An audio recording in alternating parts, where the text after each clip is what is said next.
All right, the Mexican-American War, part of our unit on U.S. expansion manifests destiny. Mexican-American War, 1846-1848, sometimes also called the War with Mexico. Um, and the war essentially starts over the border of Texas. That is, of course, Texas declared her independence in 1835 and won at the Battle of San Jacinto. Well, actually, yes,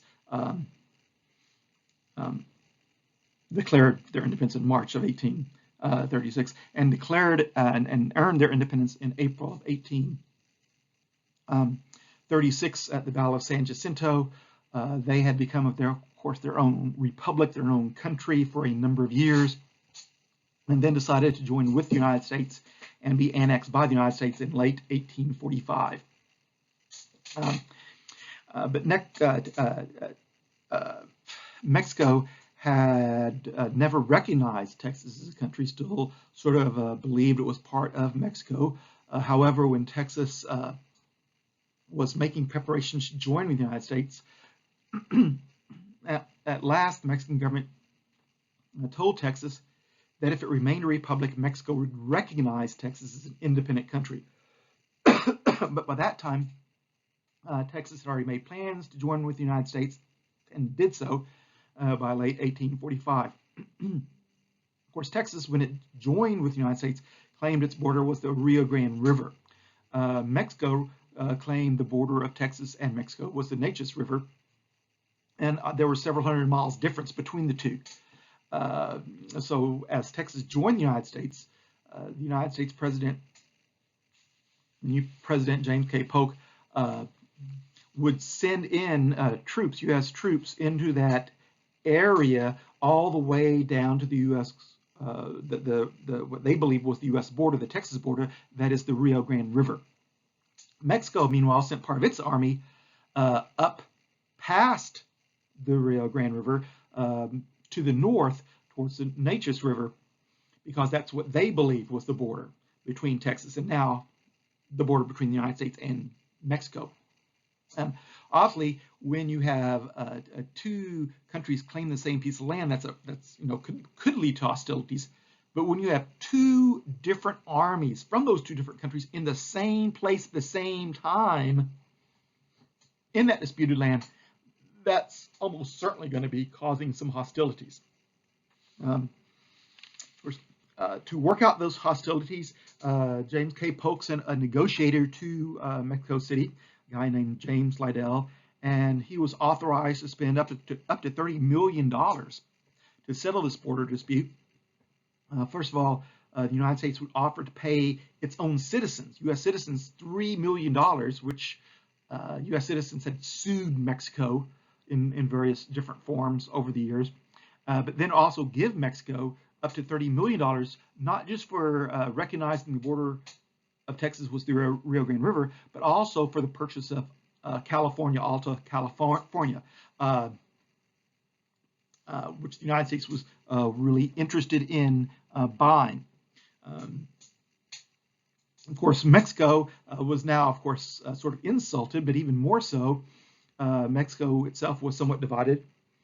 And when the U.S. negotiator appeared, the Mexican president simply couldn't negotiate with this person because that would basically bring down the Mexican president's administration. That is, he recognized that this would cause a revolt in Mexico, that the Mexican president would lose power. And so instead of negotiating or trying to negotiate with this representative from the United States, that representative of the United States was basically just kicked out of Mexico.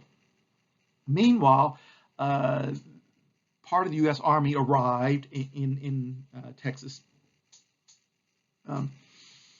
and started building a small fort across the Rio Grande River from Monterey, and named that Fort Texas. And it was there in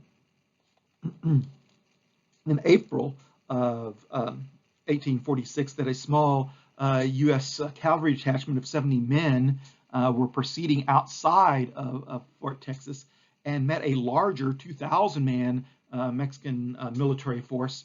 And in the little skirmish that ensued, 11 Americans were killed. Um, that was called the Thornton Affair because the commanding officer, the Major Thornton, was actually leading the 50 Americans. And that eventually reached its way back to Washington.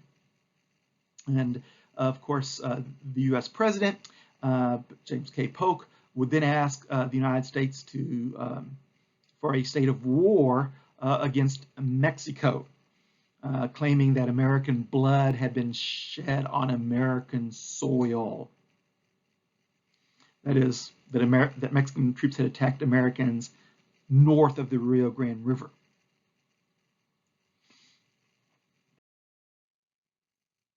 Now, the United States, as it went into this war, was not exactly united itself. Many of the Democrats in Congress wanted war, wanted to see the United States to continue to expand, to stretch from sea to shining sea, that manifest destiny in the United States. Others, the Whigs, that is the anti-Democratic Party, saw this basically as sort of an extension of slavery. They saw this as some sort of plot by especially southern states to create a war in which they could take over Mexican territory and expand slavery. So certainly not everyone was in favor of this war. In fact, one congressman, after the president had made his war message and basically asked for a state of war, this young congressman from Illinois stood up and basically demanded to know the exact spot on which American blood had been spilt. That is, he said he basically didn't trust the president. He basically called the president a liar and wanted to know the exact spot on which the blood was spilt. Other congressmen just started making fun of him, calling him Spotty. Spotty Lincoln is what they called him. Yep, Spotty Lincoln. Now, you may know that guy as President Abraham Lincoln of our Civil War. But before the Civil War, Abraham Lincoln had voted against this war, the Mexican-American War. And he was not the only one. A lot of New England states, a lot of abolitionists didn't want this war either. Nevertheless, because it seemed the United States was under attack, Congress would vote for war. The United States went into the war with several positive things, several things for its advantage. One, it was, having undergone the Industrial Revolution, it could produce a lot of items really quickly. For example, it could clothe, it could make uniforms for a large army. Meanwhile, in Mexico, they were still making uniforms by hand. They could make a lot of guns really quickly, as Eli Whitney had proved, with interchangeable parts. And that's going to, really help the U.S. Army. Also, thanks to the Industrial Revolution, you have lightweight cannons, sometimes called the flying artillery. So before the Mexican War, you basically had horse-drawn artillery, which was very heavy, several thousand pounds, and it required 6, 8, 12 oxen to pull it into place. And once you placed it there, basically you didn't move it. And basically you just stayed there on the battlefield the way you faced it. So if you basically put your cannon in the wrong place at the battlefield, that was just tough luck for you. You couldn't use it. But thanks to the Industrial Revolution, Americans were producing some very lightweight artillery that weighed just a couple of 100 pounds. And those type of cannons could be pulled by a couple of horses, and it could quickly be moved from place to place on the battlefield. And that, of course, would give the United States a very powerful military edge on the battlefield. Also, the United States had a professional Army Corps, thanks to Fort West Point, which was now not just a fort, but also a military academy training military officers on the tactics of warfare. The American Army, although small, was very well led. The American Army was only about half the size. The regular American Army was only about half the size of the Mexican Army. But our officer corps were very well led, and most of the regular men had volunteered to join the American Army for various reasons. And during the Mexican-American War, people that joined would basically be offered 160 acres of free land. So basically, people in the American Army wanted to fight, and they were very well led, and they had excellent weapons. Meanwhile, in Mexico, you had a lack of industry. The Industrial Revolution had really not come to Mexico. So it still had those very heavy cannons, had to be drugged by a lot of animals and couldn't be moved on the battlefield. It couldn't make basically its own weapons. It had to basically order those from Europe and basically, send money over to Europe, and that would, they would send weapons back. Now that didn't really present a problem until you consider the United States also had an advantage in the Navy. First because of our sailing ships, but also because of our new steamboats. And thanks to both those vessels, we were able to put a blockade around Mexico, which basically meant now that Mexico would not be able to get weapons into Mexico from Europe anymore. Also, Mexico was very disunited during this time period. You had, for example, in 1846 alone, you had 4 different presidents of Mexico. You had the conservatives on one side and the liberals on the other side. In 1846 alone, you had the war ministry, the leader of the department that sort of ran the army, changing hands 6 times. The finance ministry changed hands 16 times during 1846. That's more than 1 new leader a month as far as trying to raise money for Mexico.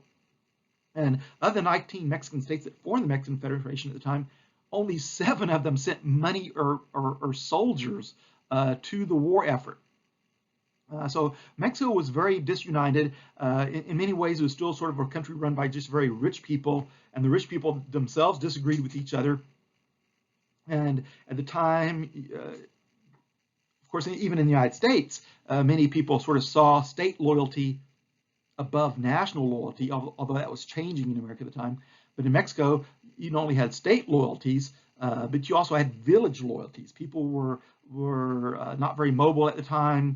Again, the Industrial Revolution had not really come to Mexico, so people were very loyal to their villages. They were very loyal to the states. They weren't very loyal to this concept of a one big nation of Mexico. And so, for example, in the Yucatan era, you had Mayan descendants of the Mayans who were still very independent, and even though they were, part of Mexico theoretically, they really had more in common with the people of Cuba than they did of Mexico. And in fact, just a year later, the people of Yucatan would rise up and basically sort of try to overthrow the Mexican rule while the Mexican-American War was going on. So Mexico itself was very disunited during this time period. And it also showed in Mexico's northern possessions, especially, for example, in what we now know as New Mexico and in California. So the one big trading center in the American Southwest at the time, is still part of Mexico, was Santa Fe. But Santa Fe really, by this time, 1846, was more attached to the United States than it was with Mexico, even though it was part of Mexico, because American traders had built some pretty good roads at the time to Santa Fe. It was actually easier to get to Santa Fe from the United States than it was to get to Santa Fe from Mexico. And so now more and more people around the Santa Fe area were more thinking about attachments to the United States than they were being attached to Mexico.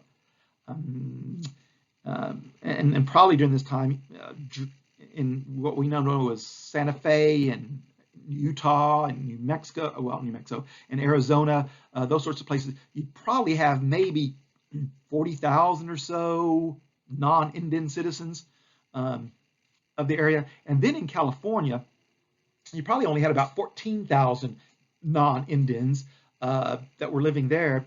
And even in California, even though it was part of Mexico, most Californians did not, were looking for other ways. They were looking for more attachments. The governor of Mexico, the Mexican governor of California, really favored joining with the United Kingdom. He wanted to join with England and break away from Mexico. And people in California also thought about breaking away and going to France, or breaking away and joining with the United States. So in the northern territories especially, this area was leaning more and more towards trying to leave Mexico. So it's a big area, north of the Rio Grande River, what we now know as the United States, the southwest United States. It's a very large area, but it's mostly desert area. And at the time, there were very, very few people there. and that certainly showed even before the war started. You had some Americans in California already exploring around the area. A guy named John C. Fremont was leading a mapping expedition, supposedly just to map the area, but where he went was sort of somewhat suspicious to Mexican authorities. Meanwhile, you also had some people in Northern California, some Americans, thinking that they would be better off with the United States than Mexico. And eventually, those people basically rose up and overthrew the Spanish government in that area. And of course, it sounds like a great rebellion. But in fact, there were only about 35 of these Americans in this Sonoma area, and they basically decided to break away from Mexico and declare their own independent republic called the Bear Flag Republic. And they went down to the nearest little city, town, and basically there was a Spanish, the Spanish commander had a few men there, and these Americans basically, I wouldn't say attacked, they walked up and basically pounded on the door until the Mexican commander opened it really early in the morning, and then the Mexican commander, realizing he was outnumbered, basically at the time sort of surrendered, and then these Americans ran up their flag, calling it the Bear Flag Republic. Probably what the first little flag looked like was on basically a piece of cloth. But so the Bear Flag Republic only lasted about 25 days, because very shortly or thereafter, the Mexican-American War started. The American Navy pulls up in the harbor of San Francisco. American sailors get off, and the few American Army troops that were there with the Navy quickly came into this area and basically hauled down the California Republic flag and hauled up the American flag.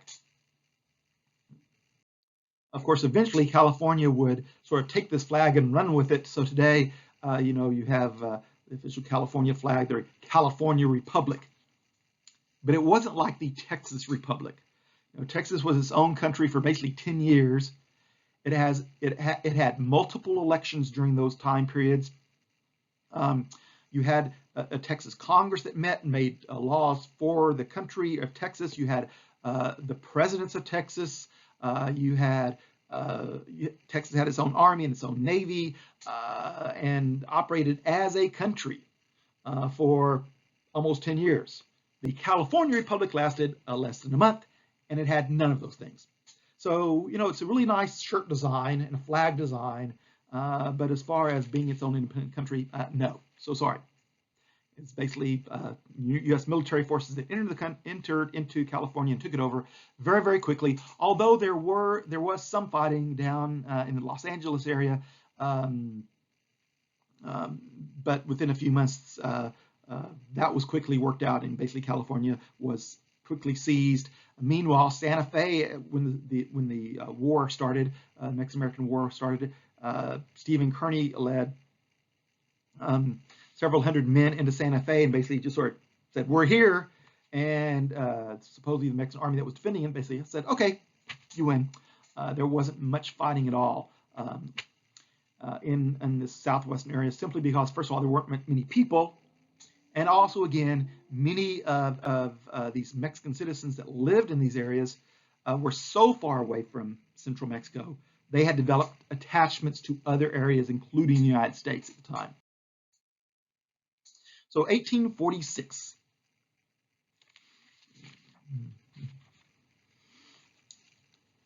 So President Polk has ordered the U.S. Army into the area. They build Fort Texas. The Mexican Army arrives. It basically surrounds Fort Texas and basically opens fire on it for a siege.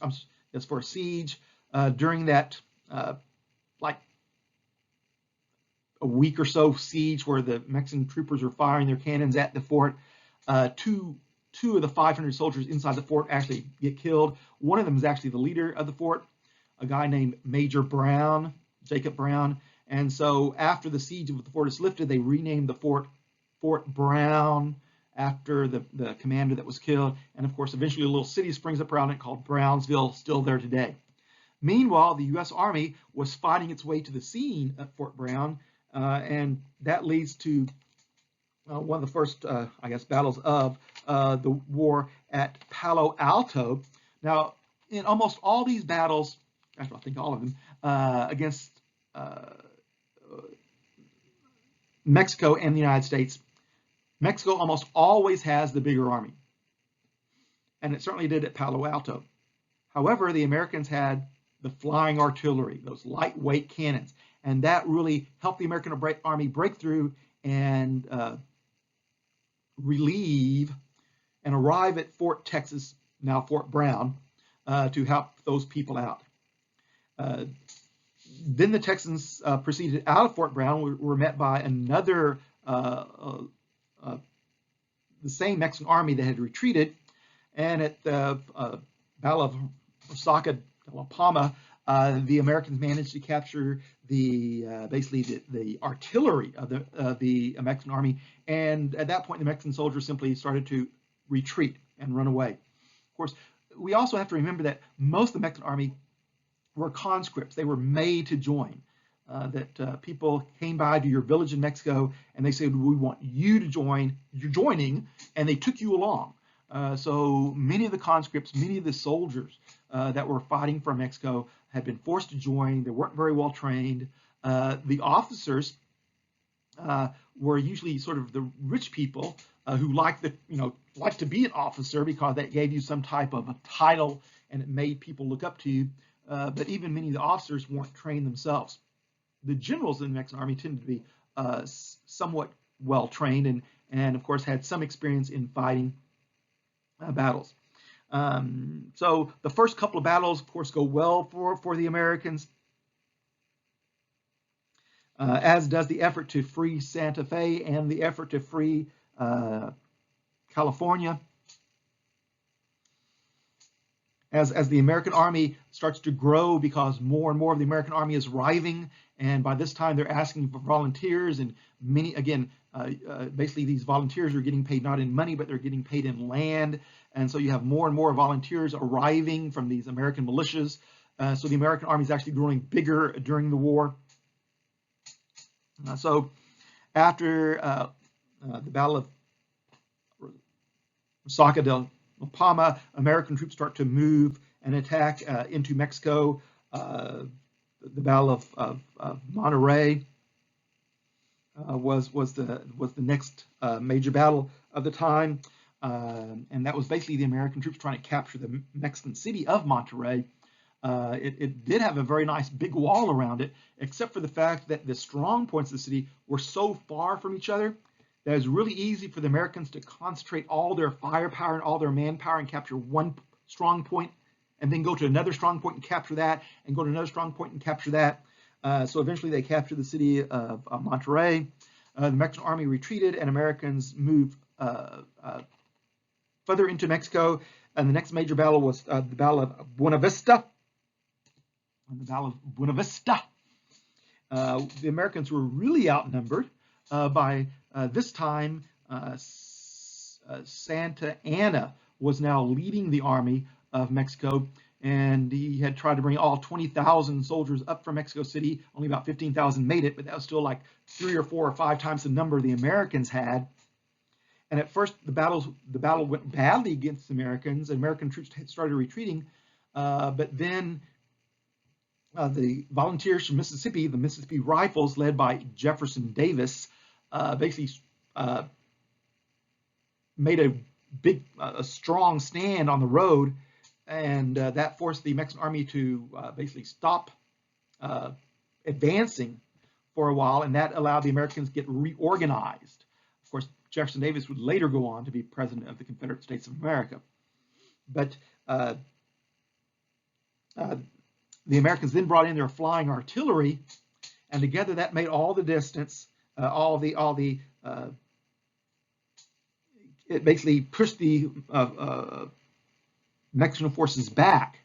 But still, the Mexicans held the high ground, and probably if the Mexican army had continued to attack, it might have led for a defeat for the Americans, except for the fact that Santa Anna had to take his army down south. He had to leave the battle scene with most of the army because now the Americans were attacking on another front. They had opened up another area and were invading Mexico and trying to attack Mexico City. So Santa Anna had to leave Buena Vista with most of the army, and that then resulted in an American victory.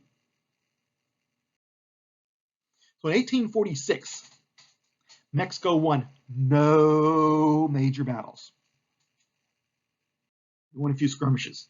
So again, the Battle of Palo Alto, and these battles. Notice again that, again, for the most part, American forces were always outnumbered, especially at Buena Vista.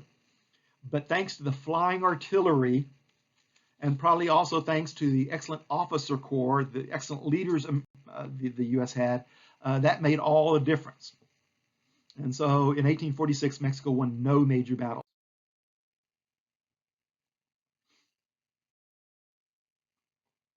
Of course, as I already mentioned, Santa Anna had arrived.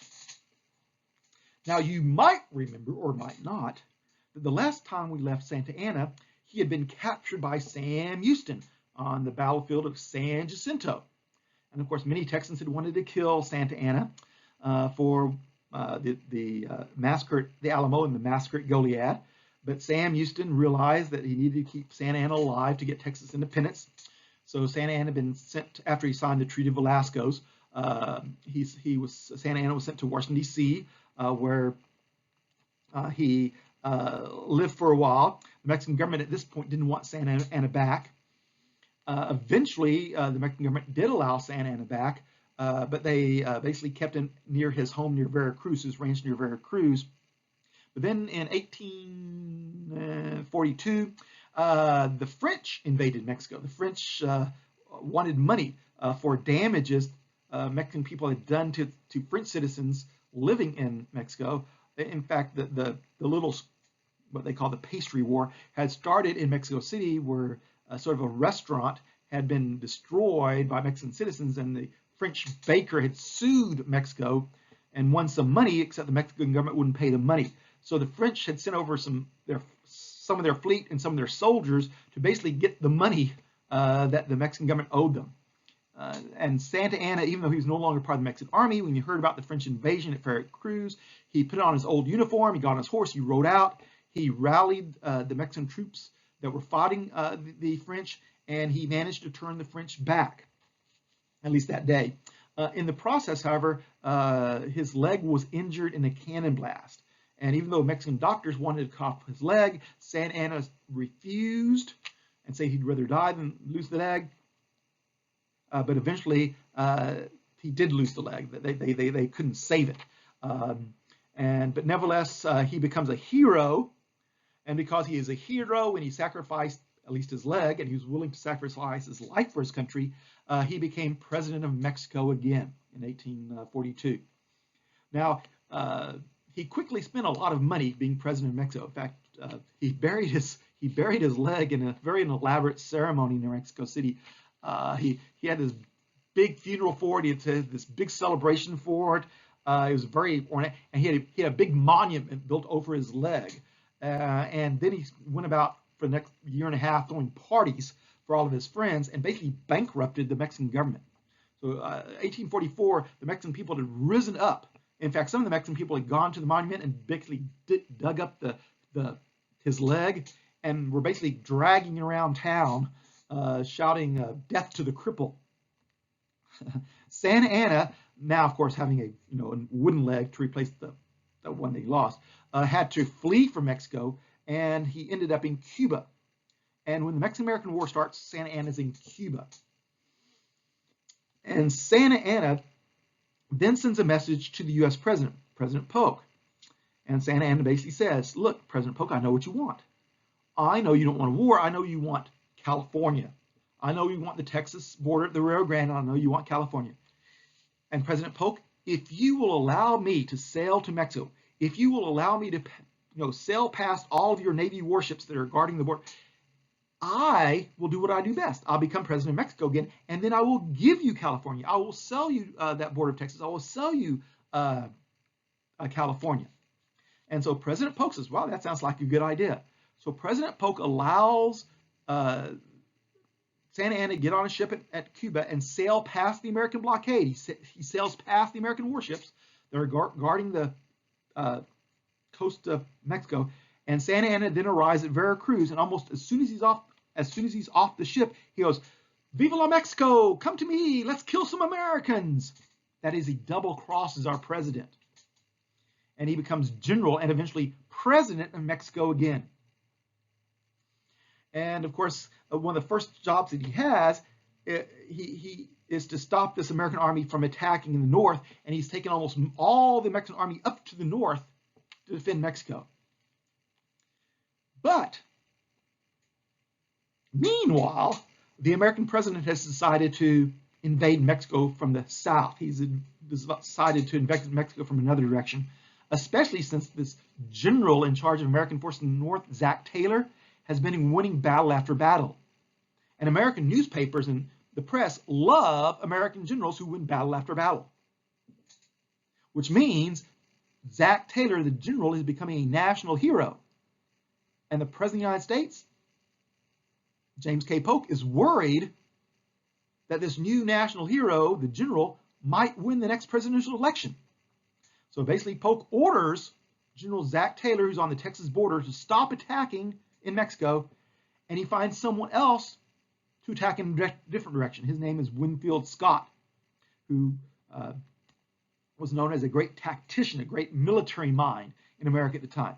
So Winfield Scott will basically carry the war into Mexico, in central Mexico, in 1847. Unfortunately, in 1847, Mexico won no major victories. So the plan was to, first of all, sail General Scott's military force, about 10,000 men, down to Veracruz, the major port city, basically the port city that linked Mexico City with the world at the time, and capture Veracruz, and then march up, because Veracruz on the coast and Mexico City is sort of in the mountainous area, so you have to march up and capture Mexico City. The only problem was Veracruz was known as one of the strongest forts in the world. It had very, very thick walls. Nevertheless, American military did attack Veracruz in March of 1847. Basically, after a 12-day siege, the American artillery was basically strong enough to basically knock down the walls, and American military forces in the city and captured Veracruz. But still, Santa Anna had raced back from the north. He had, left the Battle of Buena Vista. He raced back. He gathered some more men, and now he basically made his fortification, made his stand at a place called Cerro Gordo. And his plan was to stop the Americans from moving out of the coast. He wanted the Americans not to reach the mountainous areas because he was hoping that an ally, a friend, would appear to help him conquer the Americans. And that ally were disease-carrying mosquitoes, yellow fever. This portion of what had happened before in Mexican history, where armies had arrived on the coast, but then they had been decimated. They had been destroyed by this disease called yellow fever and never been able to march towards Mexico City. So Santa Anna's plan is basically to station almost his entire army at Cerro Gordo, which is basically, there's a road that in a mountain pass. So basically Santa Anna has the high ground and he has the road blocked. And he has all of his artillery trained on that road, and he's going to blast the Americans when they come up. And that way the Americans will not be able to go in the mountains, and the Americans will die of this disease called yellow fever. Unfortunately for Santa Anna, Winfield Scott is a tactician. He's a great military mind. So instead of taking the whole army up this one road, just before they get to where the Mexican army is encamped on the road, Winfield Scott sends some cavalry detachments, some horsemen, looking over and around the mountains to see if there's another way around. And indeed, they do find another way around, and he leads most of the army around this way the Mexicans had not expected. And about noontime, the Americans attack. In fact, the attack is so unexpected, Santa Anna is at his command tent. It's lunchtime. He has just walked in. He's just sat down at the table. They brought the food, and Santa Anna's taken off his new wooden leg, his wooden leg, and because it's been hurting him, he's taken off this wooden leg. He placed it beside him, and he's just about to eat when all of a sudden he hears gunfire, and in rushes in one of his officers, just picks up Santa Anna and runs out the back of the tent. And a few seconds later, American troops rush into the command tent. They've almost captured Santa Anna. Well, they don't capture Santa Anna, but they do capture Santa Anna's leg. Those American soldiers are from Illinois. And when they went after the war, they took his leg back to Illinois. So if you're ever in Springfield, the capital city of Illinois, go to the Springfield Armory, National Guard Armory there, and you can see Santa Anna's leg, the same leg the American forces captured in 1847 at the Battle of Cerro Gordo. Of course, I'm sure Winfield Scott would have preferred if they had captured Santa Anna instead of just his leg, but nevertheless, Santa Anna gets away and starts preparing the defense of Mexico City. So now as the Americans move up and they move up the road, they're moving towards Mexico City, but now their supply base, the ships that are bringing them food and supplies, are back at Veracruz. So there's a couple hundred miles between Mexico City and Veracruz, and they're in the mountainous areas, and bandits start to attack the supply trains and start to attack the wagons bringing the American Army food and supplies. So Winfield Scott has a plan for this as well. He calls out the Texas Rangers, who are helping as scouts, but he knows their reputation in Texas. He knows that the Texas Rangers are really feared by bandits in Texas, and he basically says, "Hey, Texas Rangers, can you help me with this problem? The bandits are, raiding our supply lines." And the Texas Rangers said, "Sure, yeah, we know how to deal with that." And so these Texas Rangers, who are armed, by the way, with repeating revolvers, 6 shots per revolver. And by the way, in 1846, 1848, basically these two armies, the Mexican Army and American Army, they're still fighting with muskets at the time. So 6-shot revolver is a pretty good weapon at the time. And of course, the Texas Rangers, one of the reasons they're so feared in Texas is they tend really not to deal in legalities. They tend not to ride up and ask who's the bandits and who's not. In Texas, they tend just to ride up and basically kill everybody that's involved. And sure, you kill all the bandits, but you probably kill some innocent people too. And basically, that's what they do in Mexico. They deal with the bandit problem by basically just killing anyone they suspect of being a bandit. However, the solution sort of works. And the supply lines are now feeding the American Army as they march towards Mexico City. So as they march towards Mexico City, you now have a couple of other major battles near Mexico City as the Americans try to break through the Mexican fortifications. So basically, the battles in August and September are the battles for Mexico City. And this time, by this time, the American Army in the central Mexico is very well supplied and has many men. In fact, this time they basically have more men than the Mexican Army. Because by this time, the Mexican Army has, of course, basically, they lost a lot of men fighting in northern Mexico by the Texas border, but they've also lost a lot of men defending the mountain roads and defending Cerro Gordo. And so now the Mexican Army is getting smaller and smaller, and the American Army is getting bigger and bigger. But still, nevertheless, even though the Americans have a bigger army, it's not by much. And for most of these battles are basically battles fought by the Americans against entrenched positions. That is basically, you're basically, as an American, you're fighting uphill against somebody basically hiding in a ditch or basically hiding behind a big stone wall. So usually, at the time, you usually had to have a 3 or 4, even 5-to-1 advantage in order to overcome this type of warfare. But Americans never had a 3 or 4 or 5 times the advantage. They did have more men, but not that many more men. So the fighting is very heavy, and it's very costly for both sides. And of course, even the American flying artillery has some problems going up, hills in mountains. But nevertheless, the Americans fight their way through towards Mexico City. And Santa Anna has a problem in the fact there's several roads to Mexico City, so he can't station all his troops on one road. He has to sort of break up his 15,000-man army and sort of surround Mexico City, which means the Americans, they won't have to fight all 15,000 Mexican troops at once. They'll be able to break through one group and then basically fight different groups. So this is going to be very advantageous to the American army. And finally, the last battle to get into Mexico City, the Battle of Chapultepec, basically, again, sort of you have this large, it really wasn't designed to be a defensive fortification. Actually, it was designed to be sort of a rich person's home, but over time they added on to it and it became a military academy.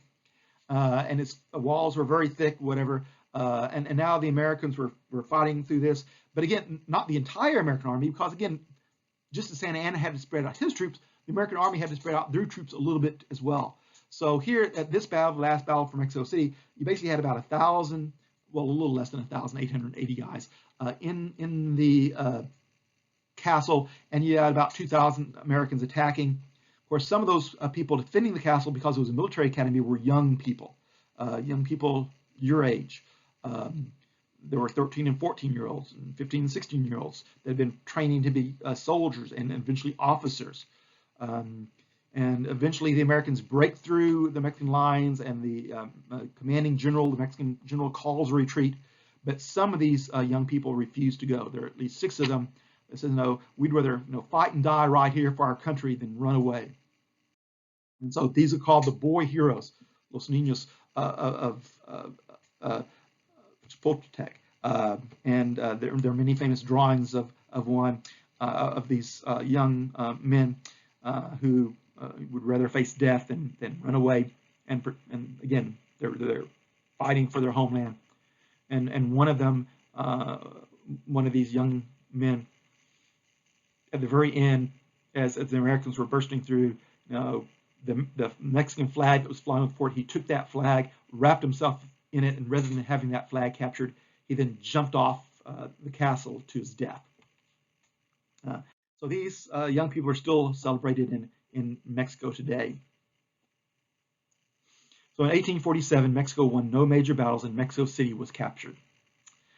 Santa Anna's army sort of disintegrated. Santa Anna sort of ran away, and for a time there was basically nobody for the Americans to negotiate with.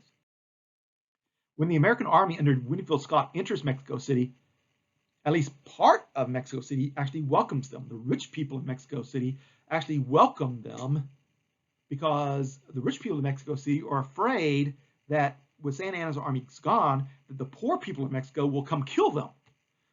Again, Mexico is a very disunited place at the time, and again, there's a lot of loyalty to your village, a lot of loyalty to your state, not so much loyalty to a national government. And especially in Mexico, also there's this dichotomy. There's this fighting between really the rich people of Mexico and the poor people of Mexico, and especially, basically because the poor people of Mexico were the conscripts of the army that had done all the fighting, and the rich people had basically, stayed safe in Mexico City. You can see where there might be a lot of resentment among the poor, and maybe even people thinking, wow, maybe we can pay back these rich people since they started this war, and they were the ones that were basically sending us off to our deaths, us poor people off to our deaths. Maybe we should kill them now. So when General Scott enters Mexico City, the rich people basically said, oh, thank goodness, yeah, we love you. Oh, by the way, would you like to be our president? And they offer to make Winfield Scott the president of Mexico, which he refuses naturally. So it's still another couple of weeks before the Mexicans eventually get another government together at a place called Guadalupe Hidalgo, which is just outside of Mexico City. And eventually this government then meets with an American negotiator, a guy named Trist, and starts to make some plans. However, it's taking a while, and so President Polk basically orders Trist to come home and he'll send somebody else out, but Trist refuses because he knows he's really close to ending the war. So he basically sort of ignores a presidential order and he stays there, and within a few days he does sign with the Mexican government the Treaty of Guadalupe Hidalgo, which ends the Mexican-American War. And the Treaty of Guadalupe Hidalgo basically not only ends the war, but also cedes or gives to the United States a large area of land, the Northern Territories, as the Mexicans used to call it, including California, including the states that we know as Arizona and New Mexico and Utah, and even parts of Colorado, and etc. And the Treaty of Guadalupe Hidalgo also makes the Rio Grande the border between the United States and Mexico. Now, in exchange for this, the United States basically pays Mexico $15 million, basically for the damage it's caused during the war. Meanwhile, the United States also, in this treaty, agrees to pay its own citizens about $3.2 million. And these are claims that had arisen in courts over many years of Americans suing the Mexican government for damages they had suffered in many different ways. And so the Americans would pay their own citizens about $3 million, but they would also pay the New Mexican government $15 million. And one of the reasons it did was first because it really wanted this new Mexican government to succeed. They wanted a stable country on our southern border. They didn't want a country in perpetual warfare with each other. They wanted sort of at least a state, maybe not a strong country, but a stable country south of our border. And they hoped that $50 million would go along with it. Also, many in Congress sort of had, I guess, they were sorry, especially those abolitionists, those people that were against slavery, who basically saw this war just as sort of the expansion of slavery. And so Mexico got $15 million. Again, remember before the war, the Americans were offering up to about $30 million now just for California and the border of Texas. But now that Mexico would get $15 million for this Mexican cession area, which again includes this large area of land north of the Gila River, which again includes parts of New Mexico and Colorado and Arizona and Utah, Nevada, and of course California. Of course, also got a great port at San Francisco. And of course, what the Americans didn't realize while they were negotiating this treaty, and Mexicans didn't realize when they negotiated this treaty in 1848, was just a few days earlier, before this treaty was signed, gold had been discovered near San Francisco, which would lead to a gold rush. And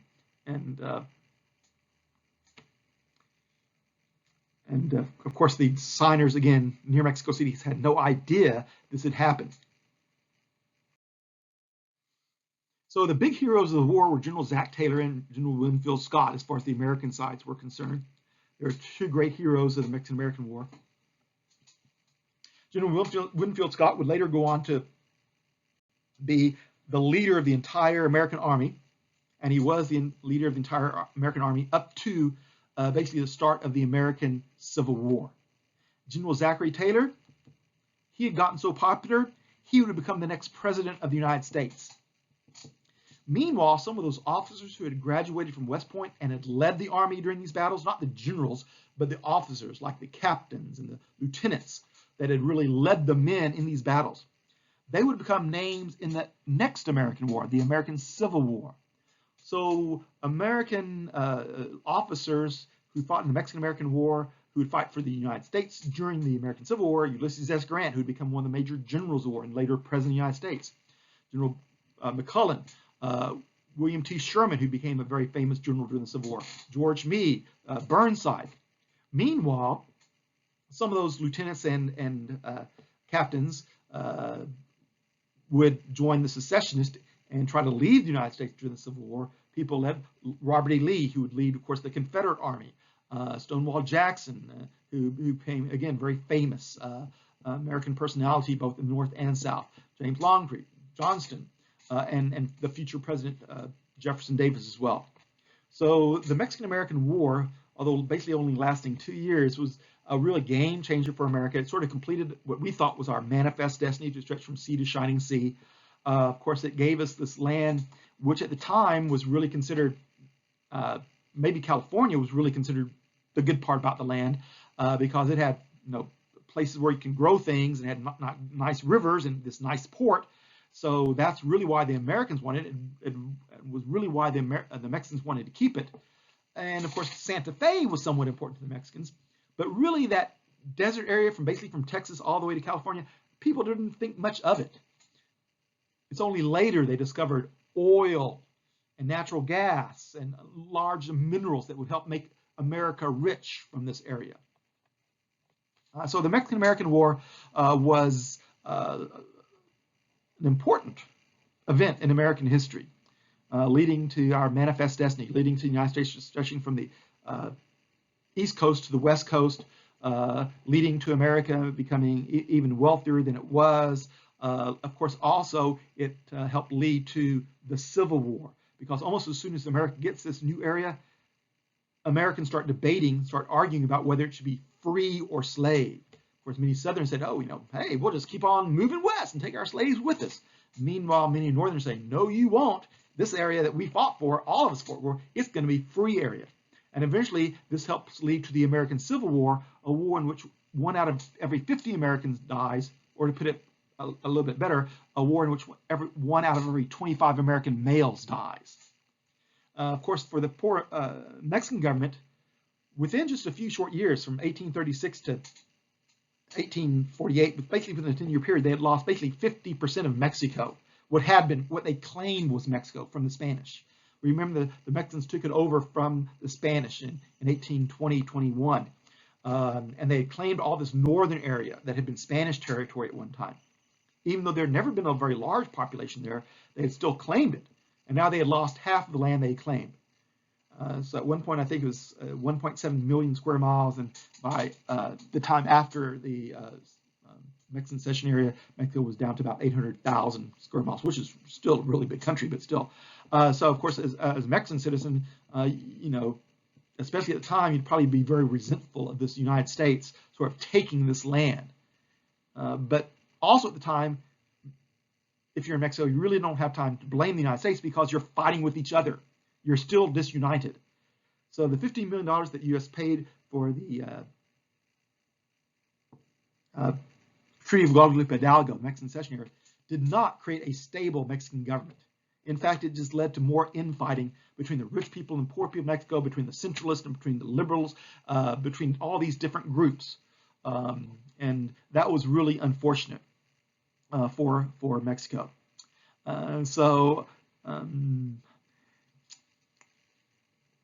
The Mexican-American War.